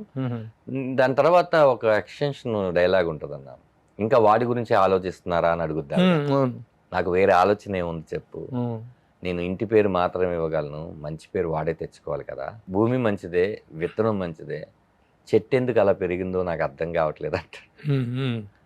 అది ఆయన రే ఈ డైలాగు అని ఆయన చెప్పింది, ఈ డైలాగ్ పెడదా అని. నాకు వెరీ హ్యాపీయెస్ట్ మూమెంట్ ఏంటంటేనా, ఈ డబ్బింగ్ నేను పట్టి మన పాత్రకి మనం డబ్బింగ్ చెప్పినప్పుడే పరిపూర్ణత వస్తుంది అని నేను, సార్ మీరే డబ్బింగ్ చెప్పాలి, నేను చెప్పించుకుంటా అని ఒక 4 రోజులు టైం ఇచ్చారు డబ్బింగ్కి. 2 రోజులు అని, 1 రోజు తమిళ్ పట్టింది అంతే, 3 రోజులు తెలుగు. చెన్నై వెళ్ళి ఫస్ట్ హాఫ్ 2 రోజులు చెప్పించా. అన్న ఇలా లాగకూడదు, సాగదీయకూడదు, నొక్కాలి అని మొత్తం చెప్పి నేను 99% చాలా చక్కగా చెప్పించినాక సెకండ్ హాఫ్ ఎప్పుడు చెప్తారంటే రేపు మార్నింగ్ 8:30 అన్నారు. నేను హోటల్కి వెళ్ళిపోయాను, పడుకున్నాను. పొద్దున్నే 8:15కి వచ్చేసా. వచ్చి చూస్తే ఆయన సెకండ్ హాఫ్ సినిమా చూస్తున్నారు, 7:30కే వచ్చారంట. సినిమా చూస్తున్నారు, నేను డిస్టర్బ్ చేయకూడదని నేను ఇటు సైడ్ నుంచి చూస్తున్నాను. సినిమా అయిపోయింది. అలా చూసి నన్ను చూశాడు, బయటికి వెళ్ళి గట్టిగా కౌగిలించుకున్నాను. కౌగిలించుకొని చాలా మంచి సినిమా తీసాం రా మనం, ఇక నుంచి నేను ఈ చెడ్డ క్యారెక్టర్లు చేయనురా, చాలా నాకు తృప్తినిచ్చేసినాయి కొన్ని. అప్పుడు తిరుమాణిక్యం ఇంకా రిలీజ్, అక్కడ మంచి హిట్, మొన్న తిరుమాణిక్యం అనే ఒక సినిమా బాగా ఆడింది. ఆ సినిమా అది విమానం, ఇది చాలా తృప్తిగా ఉంది అని. ఇది అయిపోయిన తర్వాత మా ఇంటికి రాని తీసుకొని వెళ్ళి కొన్ని షాట్ల గురించి మాట్లాడారు ఆయన. ఎందుకు అలా పెట్టావురా అని నేను చెప్పాను. అది మామూలు కాదురా, అది నువ్వు ఎంత ప్రేమిస్తే వస్తుందో అని చెప్పి మా గురువుగారు బాలచంద్ర గారు మాట చెప్పారు. నువ్వు చాలా సినిమాలకి దర్శకత్వం వహించవచ్చు, చాలా కథలను బాగా తీసుండొచ్చు, ఒక కథ నిన్ను అడుగుద్ది నువ్వే డైరెక్షన్ చేయని, ఈ కథ నిన్ను అడిగిందిరా అన్నారు. అంత గొప్ప మాట అనిపించింది. అంత బాగా తీసాను. బాగా తీయడం ఏంట్రా, రేపొద్దున జనాలు చూడేం చెప్తారు. ఆయన ఒక దర్శకుడు, నేషనల్ అవార్డు గ్రహీత, ఎన్నో సీరియల్స్ చేశారు, అన్ని లాంగ్వేజ్లోనూ ఇప్పుడు బాగా చేస్తున్నారు. ఆయన చెప్పేసరికి నేను అలా నడుచుకుంటూ హోటల్కి వచ్చేసి కూర్చొని, చాలు ఈ 2 ఏళ్ళు కష్టం మొత్తం పోయిందే, రేపు ఏసీ రూమ్లో కూర్చొని థియేటర్లో సినిమా చూస్తుంటే అది కూడా పోతుంది టెన్షన్. నాకు ఒకటేంటంటేనా, 21వ తారీఖు రేపే ఇంటే బాగుండు, అందరికి సినిమా చూపించడానికి ఇంకా 1 వీక్ excitement. ఉందన్న. ఎందుకంటే అవుట్పుట్ నాకు తెలుసు, అందరికి తెలియాలి. మేబీ రైట్ ఆర్ రాంగ్ అనేది ప్రేక్షకులు చెప్తారు, కానీ నా బిడ్డని పెళ్లి చేయడానికి ఒక డేట్ ఆ రోజు దొరికింది. జబర్దస్త్ నుంచి వచ్చిన డైరెక్టర్స్ లో వేణు ఒక బెంచ్ మార్క్ క్రియేట్ చేశాడు. అదొక భయాన్ని క్రియేట్ చేశాడు, బెంచ్ మార్క్ భయాన్ని క్రియేట్ చేశాడు. అవును. ఈ స్క్రిప్ట్ అప్పుడు ఇంకా బలగము అప్పటికి లేదా? స్క్రిప్ట్ అప్పుడు బలగం లేదన్న. ఇది విమానం సినిమా, అప్పుడు శివప్రసాద్ గారు 2 కథలు చెప్పినప్పుడు ఇది అరే ఇంకా సెట్ లోకి వెళ్ళలేదు, కానీ స్క్రిప్ట్ వర్క్ జరుగుతున్నప్పుడు బలగం స్క్రిప్ట్ వర్క్ ఏదో షూట్ స్టార్ట్ అయింది. చాలా మంది కంపారిజన్, నా బలగం సినిమా ఒక్కొక్క దశాబ్దానికి అంటారో, శతాబ్దానికి అంటారో, ఒక్కొక్క 5 years అంటారో, 10 years అంటారో తెలియదు. ఒక శివ ఇట్లా కొన్ని సినిమాలు ఉంటాయి. బలగం నేను వేణుతో అన్నాను, మళ్ళీ నువ్వు తలుచుకున్నా మళ్ళీ నువ్వే డైరెక్షన్ చేసిన బలగం తీయలేవు కదా, బలగం కన్నా గొప్ప సినిమా తీయచ్చు, బలగం కన్నా చిన్న సినిమా మళ్ళీ బలగం తీయలేము, ఒక్కసారి వస్తుంది. అలాగా నేను బలగం లాగా సినిమా తీయాలి అని చెప్పేసి అనుకొని వేణు చేశాడు కాబట్టి నేను కూడా చేసేద్దా, అది లేదన్న. నా సినిమా నాదే, నా రామం రాగం నాదే, తన బలగం తనదే, నెక్స్ట్ అతను చేసే ఎల్లమ్మ తనదే, నేను ఏదైనా నెక్స్ట్ చేస్తే నాదే. ఎవరి సినిమా అయినా అంతే అన్న. ఇక్కడ ఏంటంటే ఇద్దరం బెస్ట్ ఫ్రెండ్స్ అయిపోయేసరికి వేణుని చూసి ధనరాజు డైరెక్షన్ చేస్తున్నాడా, లేకపోతే వేణు కొట్టేశాడుగా ధనరాజు కూడా కొట్టేస్తాడా, వేణుని దాటగలడా, ఇతను ఈ కంపారిజన్ వచ్చింది. సరే ఇంకా మీడియా అన్నాక, సోషల్ మీడియా అన్నాక ఇలాంటివి వస్తూనే ఉంటాయి. మంచి మనం తీసుకుంటున్నప్పుడు చెడ్డే కూడా మనం తీసుకోవాలి కదా, నో ఇష్యూ. ఎంతమందికి అని ఏమని చెప్తాం, రిజల్ట్ చూపించాల్సింది మన పని. పని బాగుంటే మాట్లాడే వాళ్ళు కూడా మార్చి మాట్లాడతారు. ముందు పని బాగా చేద్దాం. ఆయన అన్నారే, మన పని మనం ఎప్పుడు చేసుకుంటే వెళ్తే ఆ దేవుడు మనకు సహకరిస్తారు. మన పనిలోనే తప్పు ఉంటే ఎవరు మనకు సహకరించడానికి. యాక్టర్ గా ఎలా కంటిన్యూ అవుతున్నావు? యాక్టర్ గా నేను చేస్తున్నాను. ఇప్పుడు శివాజీ గారి సినిమాలో చాలా ఇంపార్టెంట్ క్యారెక్టర్ చేస్తాను. ఇంకొక అశోక్ గారు, పిల్లజమీదార్ అశోక్ గారిది హిందీ సినిమా ఒకటి చేస్తున్నాను. ఉఫ్ అని చెప్పి లవ్ రంజన్ గారి ప్రొడక్షన్ లో చేశాను ఆల్రెడీ, అది సమ్మర్ లో రిలీజ్ ఉంది. నేను కాకపోతే ఏంటంటే వెకిలి కామెడీ ఫస్ట్ నుంచి నాకు, వెకిలి కామెడీ అంటే చేసే వాళ్ళందరూ వెకిల మళ్ళీ అంటే తమ్ములేంచి పెట్టేసి అలా కాదు. వెకిలి కామెడీ అంటే నాది కాని కామెడీ, నేను చెయ్యలేని కామెడీ. అదేదో తీసుకొని వచ్చి నేను ఇప్పుడు స్లాప్స్టిక్ గా అని చెప్పి చేయలేదన్న. నాకు రాజుగారి గదిలో అలా కావాలి, ఆ క్యారెక్టర్కి, శివుడు అనే క్యారెక్టర్కి అలా చేశా. అలాగని అన్ని సినిమాలు అలా చేయలేను. నేను చేసిన 100 సినిమాల్లో 90 సినిమాల్లో వెకిలి కామెడీ చేసిన సినిమాలు ఏంటి, మంచి కామెడీ చేసిన సినిమాలు ఏంటి? నాకు తెలియకుండా చేసినయో వెకిలి కామెడీ చేసినాయి, నాకు తెలిసే చేసినవి మంచిగా చేసి. ఇక నుంచి జాగ్రత్త పడదాం అనుకుంటుంది. ఏంటంటే ఆ క్యారెక్టర్కి నేను యాప్ట్ అయితేనే చేద్దాము, అది మంచి సినిమా అయితేనే. మంచి సినిమా అంటే ఎస్, ఈ క్యారెక్టర్ సినిమా ఎలా ఉన్నా ఈ క్యారెక్టర్ని ఎవరు తిట్టుకోరు, అది అలాంటివి చేద్దామన్న. ఒక లారీ డ్రైవర్ కొడుకువి, ఒక 20 ఏళ్ల ప్రస్థానం సినిమా ఇండస్ట్రీలో, ఇక్కడికి వచ్చి హోటల్లో కూడా పనిచేసినట్టు. అవునన్నా, యాజ్ వెయిటర్ గానా? వెయిటర్ గా కాకతీయ మెస్. కాకతీయ మెస్ నాన్న సినీ అది కదా, నాన్న సినీ పక్కన ఉండేది మీకు ఒక మెస్. ఇప్పుడు అది కరెక్ట్ గా తిరువీధి గోపాలకృష్ణ గారు ఆఫీస్ ఉండేది, అక్కడ మెస్ ఉండేది. అది కాకతీయనో అన్నపూర్ణనో మెస్ ఉండేది, అక్కడ పనిచేశానన్న. ఎన్నేళ్ళు కాదన్న, 4 రోజులు. మా అమ్మగారు వచ్చేసారు, అది మా అమ్మగారు వచ్చేసారు. ఆ తర్వాత ఆవిడ ఆయాగా అపోలోలో జాయిన్ అయ్యారు. చేశారు అంటే నా కోసం, సినిమా యాక్టర్ హీరోని అయిపోవాలని చెప్తే అది అది మనం మాట్లాడాలనుకుంటే అదొక చాలా చాలా పెద్ద కథ. ఏది కూడా సుఖమైన జర్నీ చేయలేదన్న నేను, పడుతూ లేస్తూ. అందుకే చెప్పుకోవడానికి చాలా టర్నింగ్లు ఉన్నాయి మొత్తం. హోటల్లో సప్లైరు అది టర్నింగ్ కాదన్న. అది ఏంటంటే అప్పటికి నేను ఇంకా సినిమా జీవితంలోకి అడుగు పెట్టలేదు. అదేంటంటే టర్నింగ్ కాదు, అది ముందేంటంటే మట్టి రోడ్డు నుంచి మెయిన్ రోడ్ ఎక్కడం, మట్టి రోడ్ నుంచి మెయిన్ రోడ్ ఎక్కడం. టర్నింగ్ చాలా ఉన్నాయన్న. అంటే నేను ఎక్కడి నుంచి చెప్పాలంటే, జై సినిమా తర్వాత, జై నా ఫస్ట్ సినిమా, దాంట్లో ఒక సీను, ఒక చిన్న బిట్ సాంగ్ ఉంటుంది. దాని తర్వాత 2 ఏళ్ళకు ఎప్పుడు జగడం అన్న. జగడం సినిమా స్టార్ట్ చేస్తే ఆ తర్వాత పరుగు, యువత, గోపి గోపిక గోదావరి, రన్ రాజా రన్ను, భీమిలి కబాడ్ జట్టు, అలా మొదలైంది. పిల్ల జమీందారు, భాగమతి, రాజుగారి గది 1, రాజుగారి గది 3, ఇలా అసలు నేను వెనక్కి తిరిగి చూడలేదు. ఏది ఒకటి రోజు 2 రోజులు క్యారెక్టర్లు కూడా కాదు, మళ్ళీ త్రోట్ క్యారెక్టర్లు. ఫ్రెండ్ అంటే అప్పట్లో 3 ఫ్రెండ్స్ ఉంటే 2 ఫ్రెండ్స్ ఉంటే ధనరాజ్ ఒక ఫ్రెండ్. ఇట్లా సినిమా చేసుకుంటున్న టైంలో జబర్దస్త్.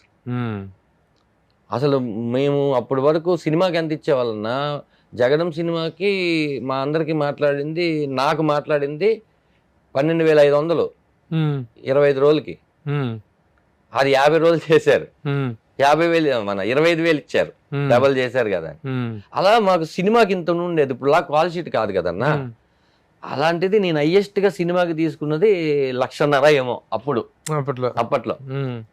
అలాంటిది జబర్దస్త్ అనేది ఒక హైయెస్ట్ పేమెంట్. అంటే మా సినిమా జర్నీలో కన్నా ఒక ఎపిసోడ్కి వచ్చే పేమెంట్ చాలా అధికం. అలాంటి సూపర్ మ్యాటర్. అలాంటి ఒక 75 ఎపిసోడ్లు.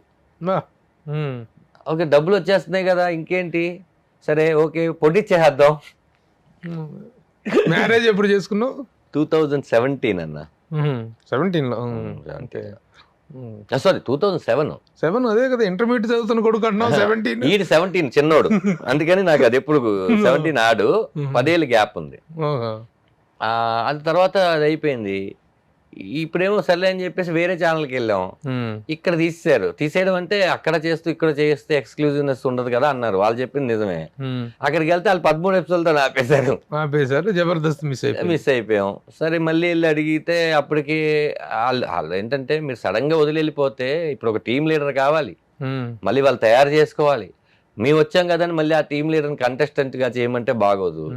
సరే ఓకే అని వదిలేసిన తర్వాత సరే ఇప్పుడు ఏం చేద్దాం. అసలు జబర్దస్త్ వదిలేయడానికి కారణం మా ఏడుకొండల మేనేజరు. ఎందుకు?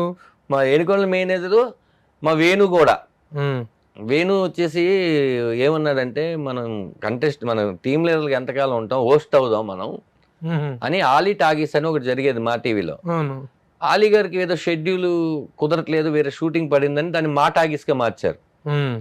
మా టాగీస్లో మారిస్తే మా ఇద్దరిని అడిగారు, కాదు వేణుని ఇంకొక అతన్ని అడిగితే నాకు ధనరాజ్ చాలా కంఫర్ట్ అన్నాడు. అందుకని ధనరాజ్ వస్తాడా తీసుకురా అంటే వచ్చి మన ఇక్కడ ఇది చేస్తున్నాం అంటే అక్కడ చెబుదాంరా అన్న. ఓకే, ఇదేంటి ఆదివారం వస్తుంది, అదేంటి బుధవారం వస్తుంది, ఇది ఇక్కడ కామెడీ, అక్కడ హోస్ట్, ఎవరేమంటారు చేసేసి నాకు చెబుదాం అన్నాడు. సర్లే రేపే షూటింగ్ అంటున్నాడని అక్కడ నేను చేసేసి నేను వెళ్ళి మాట్లాడాను కీర్తి గారు. ఆవిడ ఇది చెప్పారు, అన్నా నువ్వు అక్కడ కనిపించి ఇక్కడ కనిపిస్తే మీరిద్దరు ఈ రేటింగ్స్ దాంట్లో ఉంటుంది కదా, పని చేయండి, అది అయిపోయిన తర్వాత రండి మనం చేద్దాం అన్నారు ఆవిడ. ఓకే ఇలా అన్నారని ఇది జరుగుతుందంటే ఇది 13 ఎపిసోడ్లు, 13 కాదు ఇంకొకటి చేస్తామని ఒక 5-10 ఎపిసోడ్లు చేశారు. ఈ లోపల ఇక్కడ టీం లీడర్లు అందరూ పాప వాళ్ళు కష్టపడి వాళ్ళు వచ్చేసి వాళ్ళు జనాలందరినీ ఎంటర్టైన్ చేసుకున్నారు అంతా. మళ్ళీ మేము ఇప్పుడు వెళ్ళి అడిగితే అది తప్పు కదా, ఏం చేయాలన్న ఆలోచనలో సినిమాలు జరుగుతున్నాయి. అప్పుడు బిగ్ బాస్ వచ్చింది, తారకన్న హోస్ట్. తారకన్న హోస్ట్, అటు సైడ్ ముమైత్ ఖాన్ గారు, శివబాలాజీ గారు, నవదీప్ గారు, ప్రిన్స్, పెద్ద అప్పుడు ఫస్ట్ సీజన్ లో అందరూ అదిరిపోయింది కదా. సరే అని చెప్పి దానికి వెళ్ళిపోయాం. ఇంకా మా అబ్బాయి అదే రోజు పుట్టాడు అని తెలిసి నేను ఎలిమినేషన్ అయిన రోజు, మా అబ్బాయి ఎంటర్ అయిన రోజు ఒకటే, అది వచ్చేసిన తర్వాత మళ్ళీ సినిమాలు ఇవన్నీ చేసుకుంటున్న దాంట్లో జీలో షో స్టార్ట్ చేశారు అదిరింది అని, దానికి వెళ్ళాం. ఇక్కడేమో కామెడీ గ్యాంగ్సో ఏదో దానికి వెళ్ళాం. ఆ తర్వాత ఫ్యామిలీ అని చెప్పి ఫ్యామిలీ నెంబర్ 1 అని అది చేసాం. ఇలా ఇక్కడ ఇందాక మీకు చెప్పినట్టు రూపాయలు మార్చుకుంటూ మొత్తం తిరుగుతూ సినిమాలు చేసుకుంటూ ఇంకా లాభం లేదు, ఏదో ఒకటి చెయ్యాలి, బిగ్ స్క్రీన్ కిక్ వేరు అనే టైంలో విమానం సినిమా శివప్రసాద్ గారు చమక్ చంద్రకి స్కిట్లు రాసేవాడు. తను నాకు కూడా అదిరిందికి రాసినప్పుడు ఏంటంటే మీరు ఓన్లీ ఇలా స్కిట్లు సినిమాకి మాటలు ఇంతేనా, మీ గోల్ ఏదైనా ఉందంటే, సార్ డైరెక్టర్ అవ్వాలి నాకు గోల్ సార్. మా ఇంటి దగ్గర ఒక చెత్త కుప్ప ఉంటుంది సార్, ఆ చెత్త కుప్ప మీద దగ్గర సినిమా పోస్టర్లు అన్నీ పడుతుంటాయి సార్, ఏదో ఒక రోజు అక్కడ శివప్రసాద్ యానాల దర్శకత్వంలో సినిమా అని పడాలి సార్ అన్నాడు. కథ చెప్పు అన్నా చెప్పాడు. తెల్లారి మాట్లాడదామని నేను ఆలోచిస్తున్నా. తెల్లారి ఆయన అనుకున్నాడంట చాలా మంది అంతే అడుగుతారు ఏం చేస్తారు అనుకున్నారు. ఈ కథకి మీరు ఎవరిని అనుకుంటున్నారు సార్? అమీర్ ఖాన్ గారు బాగుంటారు అంటే, అమీర్ ఖాన్ గారు నాకు తెలీదు, అమీర్ ఖాన్ గారు అమీర్పేటలో ఏమి ఉండరు నన్ను తీసుకురావడానికి. నెక్స్ట్ నానా పటేకర్ గారు నాకు తెలీదు, నాకు ఒక ఆయన తెలుసు, బాగుంటాడు అనిపిస్తుంది. ఎవరు సార్? సముద్రగని గారు. సార్ సముద్రగని గారు చాలా బాగుంటారు సార్ అన్నాడు. ఆగు అని చెప్పి ఆయనకి ఫోన్ చేశా. అప్పటికి ఆయనకి నాకు పరిచయం ఒక సినిమా జెండాపై కపిరాజు. అన్నా దండా బంగారం చెప్పున్నాను, ఇలా ఒక కథ విన్నాను, చాలా బాగుంది, మీరు ఒకసారి వింటారా అంటే హైదరాబాద్కి వస్తున్నాను పలానా రోజు రమ్మంటే తీసుకుని వెళ్ళి కూర్చోబెట్టి కథ చెప్పి ఆయన సింగిల్ సిట్టింగ్లో ఓకే చేసి, ఓకే చేయడంతో పాటు ఆయన దగ్గర శంభో శివశంభో ఈ సినిమాలన్నిటికీ కోఆర్డినేటర్గా చేసిన కిరణ్ గారు గనీ సినిమా డైరెక్టర్, తను ప్రొడ్యూసర్గా శివప్రసాద్ గారు వెళ్తే మీకు ఒక సపోర్ట్ కూడా ఇస్తానని చెప్పి G5 ప్రసాద్ గారితో ఆ సినిమా సెట్ అయింది. నేను సెట్ ఏం చేయలే, అక్కడ తీసుకెళ్ళడం వరకే, ఇదంతా అలా జరిగింది, వాళ్ళ విషయం ఉంది కాబట్టి జరిగింది. అప్పుడు రెండో కథ విన్నా, ఇదేంటని రాసి పెట్టాను సార్, ఇది నాకు ఇస్తారా, మీకైతేనే ఇస్తాను, లేకపోతే ఇంకెవరికి ఇవ్వను, ఎందుకంటే నా కళని మీరు నెరవేర్చారు. అలా అని చెప్పి నేను అడగట్లేదు సార్, ఇది ఒకవేళ మీకు లేదండి, నేను తండ్రి కొడుకుల కథ ఆల్రెడీ చేస్తున్నప్పుడు ఈ కథ నేను ఖచ్చితంగా చేయను, ఇప్పుడే నేను వేరే జోనర్ని రాసుకోవాలి, మీరు అంటున్నారు కాబట్టి మంచి దర్శకుని పెట్టుకొని ఆ రాఘవ్ అనే క్యారెక్టర్ మీరు చెయ్యండి, చాలా బాగుంటుంది, మీకు కాన్ఫిడెంట్గా అంటే చాలా కాన్ఫిడెంట్ సార్ చెయ్యండి అని అలా ఆయనకు అదిస్తే దానికి తగిన రెమ్యునేషన్ ప్రొడ్యూసర్ గారితో ఇప్పించి ఇద్దరం కూర్చొని స్కీన్స్ అన్ని రాసుకుంటే ఇందాక నేను ఫస్ట్ చెప్పాను కదా, అదంతా జరిగింది. అది మ్యాటర్. ఈ విధంగా మధ్యలో నిర్మాతగా ఒక ప్రయోగం చేసినట్టున్నావు, ధనలక్ష్మి తలుపు తడితే తట్టిందా?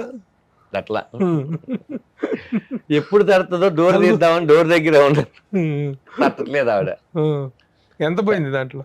నాది బేసిక్గా పెద్దది కాదు కానీ, నాకు పెద్దది అమౌంట్ ఏదైనా పెద్దదే కానీ నాది నా ఫ్రెండ్స్ అంతా కలిపి ఒక 80 పోయి ఉంటుంది అన్న.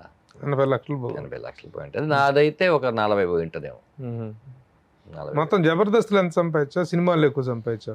జబర్దస్త్లోనే ఎక్కువ సంపాదించాను. జబర్దస్త్లో అంటే జబర్దస్త్ వలన కొన్ని ఈవెంట్స్, ఓపెనింగ్లకి పిలవడం, ఈ బయట ఒకటి ఉంటాయి కదా గెస్ట్ గా పిలవడాలు, అట్లా జబర్దస్త్ ద్వారా. ఇప్పుడు జబర్దస్త్ పొజిషన్ ఏంటి, ఎలా ఉంది? చూడట్లేదన్నా నేను. నువ్వు చూడలేదు అంటే జనం చూస్తున్నారా అని అడుగుతున్నా. అంటే నేను జనమే కదన్నా.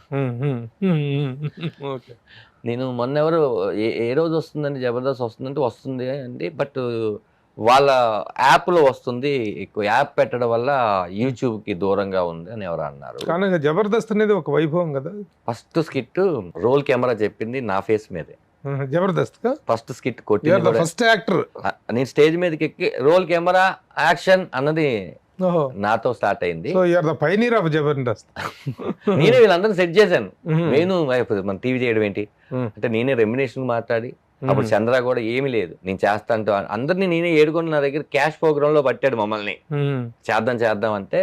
అంత ముందు కూడా ఒక దానికి అనుకున్నారు శ్యామ్ ప్రసాద్ రెడ్డి గారు వాళ్ళు, ఏదో చిన్నపిల్లల డాన్స్ షో తడాకానో అదేంటో, అప్పుడు మేము చేయలేదు నేను వేణు. వాళ్ళు మా ఇద్దరిది స్టేజ్ షోల మీద మేము బొమ్మరిల్లు స్కిట్ కానీ, ఇది ఎన్టీఆర్ గారిది బృందావనం దాంట్లో ఓంకార్ గారిది ఆట, ఇవన్నీ థ్యాంక్ యూ అని నేను చేయడం, ఇవన్నీ అప్పుడు చేసేవాళ్ళం. ఫ్రీ రిలీజ్ ఈవెంట్ అంటే వేణు దండతో స్కిట్ ఉండాలి అక్కడ. అలా మేము ఫస్ట్ టైం చేసేసరికి అది నచ్చి జబర్దస్త్ స్టార్ట్ చేశారు. అది ఫస్ట్ చెప్పారు. రెండోది ఏంటంటే ఫస్ట్ స్కిట్ కొట్టింది నేనే, ఫస్ట్ స్టార్ట్ కెమెరా చెప్పింది నాదే.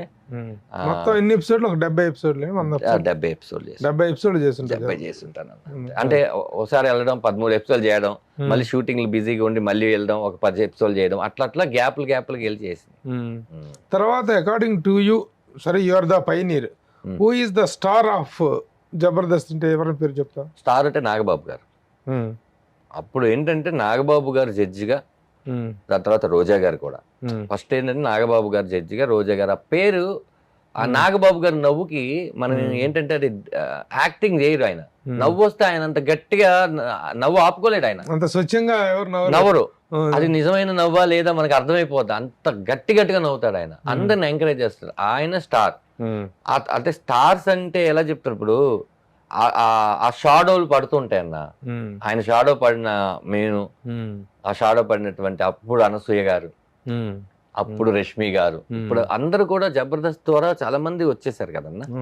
అసలు ఇప్పుడు జబర్దస్త్ నుంచి వచ్చిన వాళ్ళు 100% అని చెప్పలేను కానీ 50% అందరూ బాగున్నారు. అందరూ బాగుంది. సుడిగారు సుధీర్ హీరో, గెటప్ సీను, రామ్ ప్రసాద్, శకలక్ శంకర్, దాని తర్వాత అప్పారావు గారు, అనసూయ గారు కూడా ఫస్ట్ అదే కదా, బుల్లెట్ భాస్కర్, గాలి పటాకల సుధాకర్. మేమంటే అప్పుడు నేను సినిమాలు చేస్తూ ఉన్నాం కాబట్టి ఓకే. దాని తర్వాత చెమ్మక చంద్ర మెయిన్, రఘు కార్మంచి, రాకెట్ రాఘవ, ఎంతమంది అన్న కింద కంటెస్టెంట్లు కూడా ఇప్పుడు స్టార్సే. ఆ చిన్న పిల్లలు, రాకింగ్ రాకేష్, ఎంతమంది వచ్చారన్న చెప్పుకుంటూ పోతే. Wonderful concept. అసలు ఎందుకు ఇప్పుడు జబర్దస్త్ అనేది మొత్తం కకావికలం అయిపోయిందన్న అంటే లేదు అసలు. ప్రతి దానికి ఒక ఎక్స్పైరీ డేట్ ఉంటుంది. మనం ఓన్లీ జబర్దస్త్ చేసేటప్పుడు మిగతా కామెడీ ఛానల్స్ లో కామెడీస్ లేవన్నా. One of the best comedy show కదన్నా అది.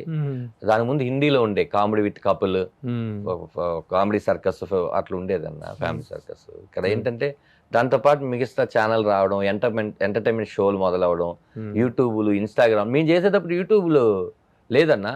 అవును. కాబట్టి మేము చూస్తే టీవీలోనే చూడాలి అది, మళ్ళీ రిపీట్ లో చూడాలి చూస్తే. అందుకని అందరూ గురువారం అనేసరికి జబర్దస్త్ డే అని పెట్టుకునే వాళ్ళు. ఇప్పుడు ఏడుకొండలు ఏంటి, ఒక బిహైండ్ క్యారెక్టర్ లాగా చాలా అతని మీద సెటైర్లు కూడా వేస్తుంటారు, అతని మీద కూడా కొన్ని పంచులు. ఏమండన్న పాపం సెటైర్లు వేసిన ఏమండు. అప్పుడు ఏంటి పర్లేదు వేసుకోండి నా మీద, షో బాగా రావాలి సార్ వేసుకోండి అంటాడు. ఇంకా మేమంతే కామెడీ మేనేజర్ అన్న, మేనేజ్ ఎవ్రీథింగ్.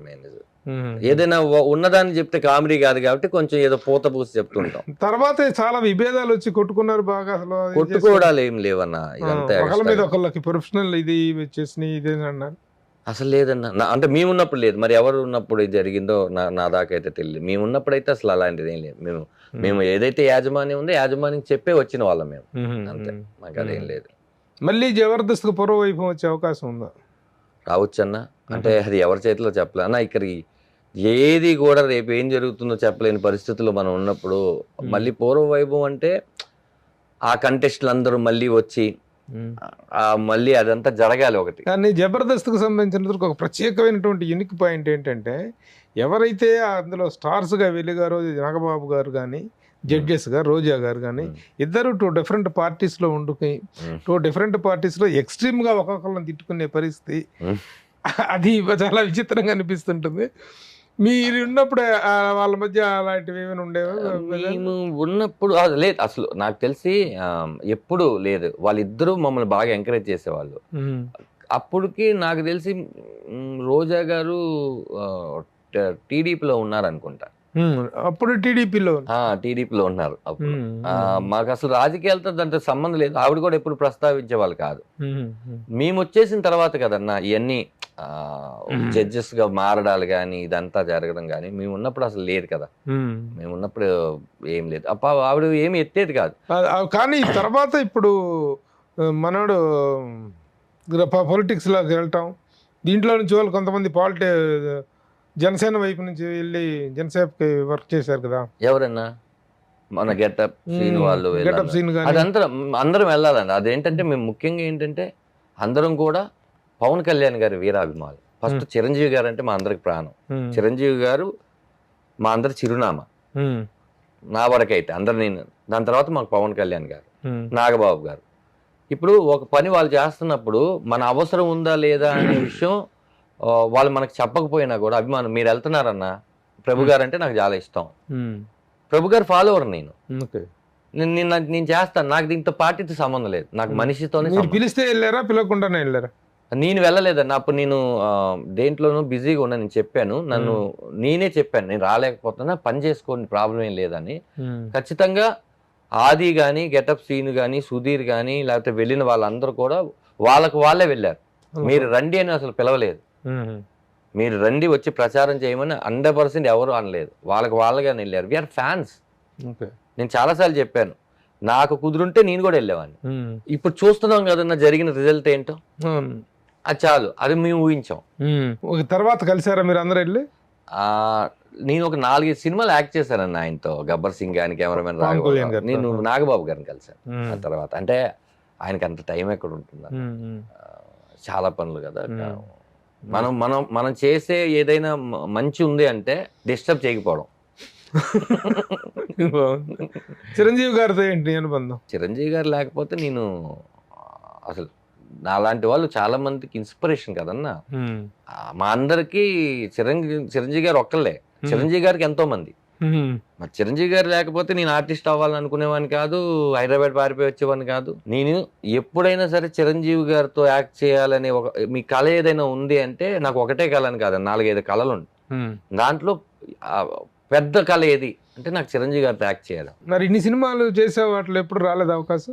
ఏంటంటే నేను వెళ్ళి అప్లికేట్ అవ్వకూడదు అనేది, అంటే ఎంత అభిమానం ఉన్నా కూడా ఒక 5 సార్లు మిమ్మల్ని నేను కలిస్తే తెలియకుండా ఎక్కడో చోట ఒక చిన్న ఇది వస్తుంది. ఇప్పుడు నా ప్రేమను దగ్గరుండే చూపించాలనే రూల్ ఏం లేదు. నేను మిమ్మల్ని దూరం నుంచి కూడా అభిమానించవచ్చు. మీ సినిమా థియేటర్లో నేను కూడా ఆడియన్ గారికి కేకలు విజిల్ వేసుకోవడం నా చిరంజీవి నాకు అలా ఇష్టం. ఒక్కసారి మీలో ఎవరు కోటీశ్వరుడు సెట్టు ఆయన వెళ్తూ ఉంటే నేను దూరంగా చూస్తున్నాను, ఈయనే కదా మన ఊర్లో అలా చూసింది థియేటర్ల దగ్గర అని.